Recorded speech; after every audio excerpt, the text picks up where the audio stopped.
Hey guys, welcome to the YouTube ministry. Today I've got a very fun topic where I'm going to be delving into one of Paul's great stories that he shared in the book of Acts, where he was to stand trial in front of Caesar in Rome, and the disastrous ship trek and trip that they had on their way there, the faith that was shown, the mercy that was shown by God, and the miracles that happened. So starting in Acts chapter 27 verse 9, much time had been lost and sailing had already become dangerous because by now it was after the Day of Atonement. So Paul warned them, "Men, I can see that our voyage is going to be disastrous and bring great loss to ship and cargo and to our own lives also." But the centurion, instead of listening to what Paul had said, followed the advice of the pilot and of the owner of the ship. Since the harbour was unsuitable to winter in, the majority decided that we should sail on, hoping to reach Phoenix and winter there. This was a harbour in Crete, facing both southwest and northwest. The storm, at verse 13, when a gentle south wind began to blow, they saw their opportunity, so they weighed anchor and sailed along the shore of Crete. Before very long, a wind of hurricane force called the northeaster swept down the island. The ship was caught by the storm and could not head into the wind, so we gave way to it and were driven along. As we passed to the lee of a small island called Cauda, we were hardly able to make the lifeboat secure, so the men hoisted it aboard. Then they passed ropes under the ship itself to hold it together. Because they were afraid that they could run aground in the sandbars of Ceasar, they lowered the sea anchor and let the ship be driven along. We took such a violent battering from the storm that the next day they began to throw the cargo overboard. On the third day they threw the ship's tackle overboard with their own hands. When neither the sun nor the stars appeared for many days and the storm continued raging, we finally gave up all hope of being saved. After they had gone a little time with no food, Paul stood up before them and said, "Men, you should have taken my advice and not sailed from Crete. Then you would have spared yourselves this damage and loss. But now I urge you to keep up your courage, because not one of you will be lost, only the ship will be destroyed.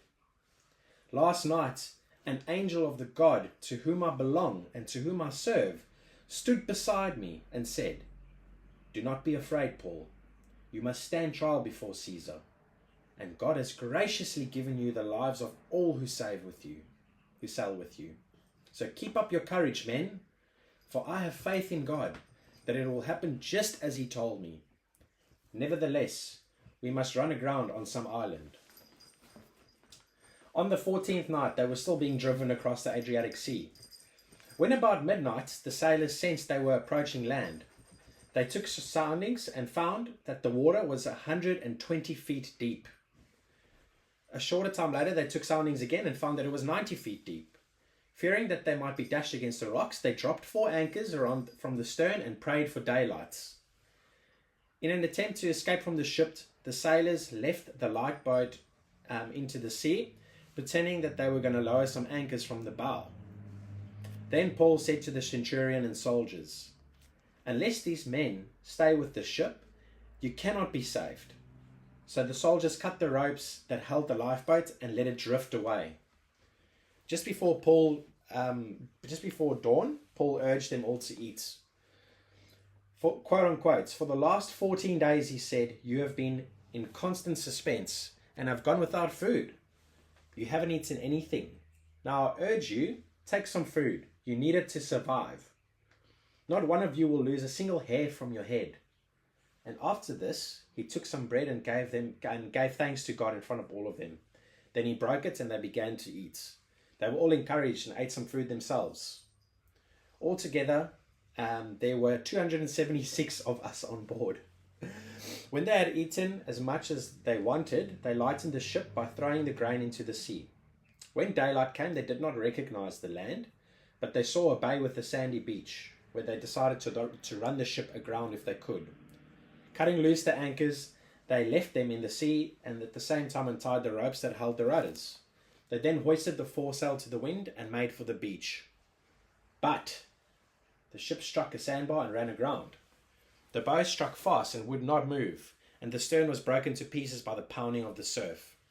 The soldiers planned to kill the prisoners and prevent any of them from swimming away and escaping, but the centurion wanted to spare Paul's life and kept them from carrying out their plan. He ordered those who could swim overboard first and to get to land. The rest were to get there on planks or on pieces of the ship.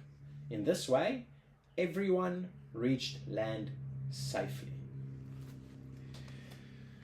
This message shows the grace and mercy of God. It shows the faith that the men ended up showing, and how Paul seemed to sense the danger before it happened, which was the Holy Spirit in him, hearing God saying, hey, do not sail further. Board here at this original bay that they actually reached. And they did not listen, so they had to face the consequences of great loss. The ship was lost, all the cargo was lost, all the food, all the grain, everything was lost. However, their lives were spared thanks to the mercy of the Lord. The story just gets more and more interesting as time goes on. So I might do part 2 for this story. Paul has some really, really interesting stories from his travels after the death of Christ and the raising of Christ, where he went and spread the gospel. Amazing miracles, great stories. His time in Rome is flooded with miracles.